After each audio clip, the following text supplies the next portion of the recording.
Mbak Mika, kalau ada seseorang yang telanjur terjerat pinjol, utangnya jadi membengkak, apalagi kalau itu pinjol ilegal, itu apa yang harus dilakukan? Kemana harus cari bantuan? Ya, jadi begini, namanya utang kan memang perlu kewajiban kita dan itu harus dilunasi ya. Itu mindsetnya terlebih dahulu ya, Ya, atau ya. pola pikirnya. Jadi jangan kabur begitu aja. Itu berarti kita sebagai debitur juga tidak punya niat baik dong ya. Nah, tapi kalau bedanya kalau Anda menjadi nasabah pinjol legal dan pinjol yang ilegal. Nah, kalau pinjol legal ini yang berizin dan diawasi oleh OJK, dia punya tata cara gitu dalam penagihan ketika kita sudah kita ada kondisi di mana kita tidak mampu lah, mungkin kita kena PHK sehingga kita menjadi telat membayar cicilan lah, Mm-mm. akhirnya kemudian bergurung. Nah, itu kan tata caranya adalah setelah 90 hari jika memang kita tidak sanggup karena kita tidak punya pekerjaan lagi, sehingga utang kita membengkak, itu status utang kita akan menjadi kredit macet sehingga tidak lagi ditagih oleh pinjol legal yang bersangkutan. Ini sangat berbeda dengan pinjol yang ilegal gitu, karena tidak ada batasnya, bahkan hutangnya bisa berkali lipat jauh lebih besar daripada pokok dan saldo pinjaman semula gitu. Oke. Nah, dalam hal ini kalau terjadi seperti itu, maka yang harus dilakukan adalah Anda memang boleh melakukan pengaduan ya ke Satgas Waspada ke kepolisian ya. Kemudian jika Anda mengalami intimidasi,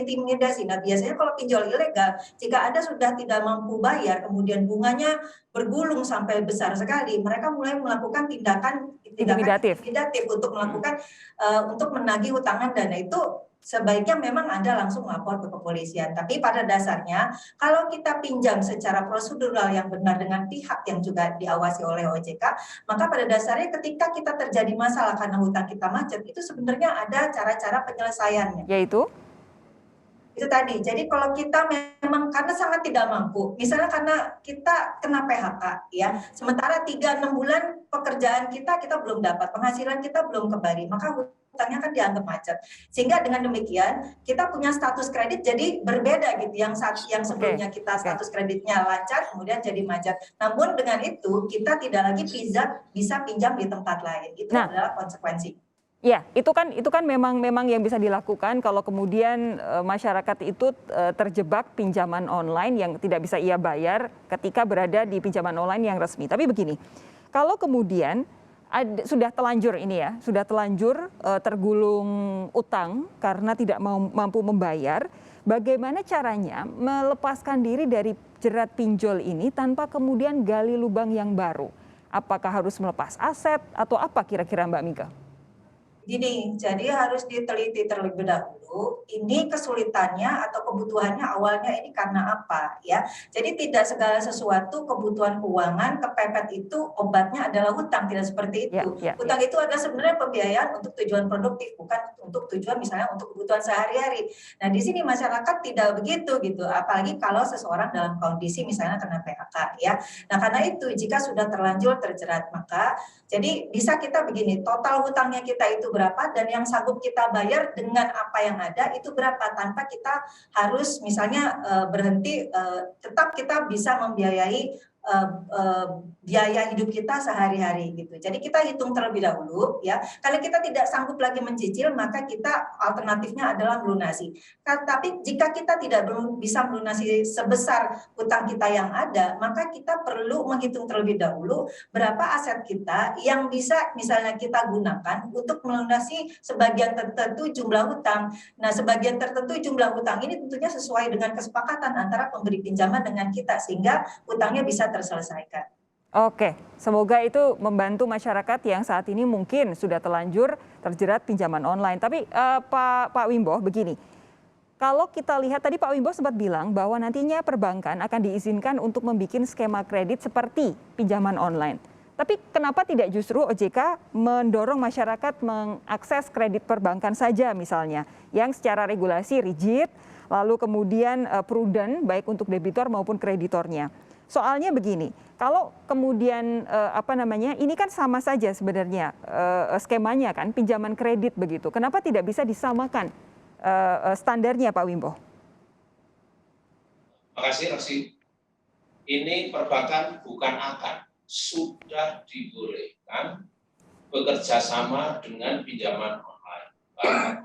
Perbankan sendiri boleh membentuk anak perusahaan untuk mempunyai servisnya seperti pinjaman. Sudah dibolehkan dan sudah banyak yang melakukan. Bahkan bank digital sudah melakukan.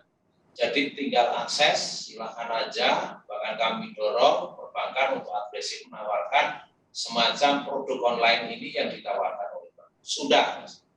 Dan juga ini di daerah kita stimulate semua BPR dan juga lembaga mikro kita lakukan untuk melakukan hal yang sama dan suku bunganya juga. Nah, justru jadi itu.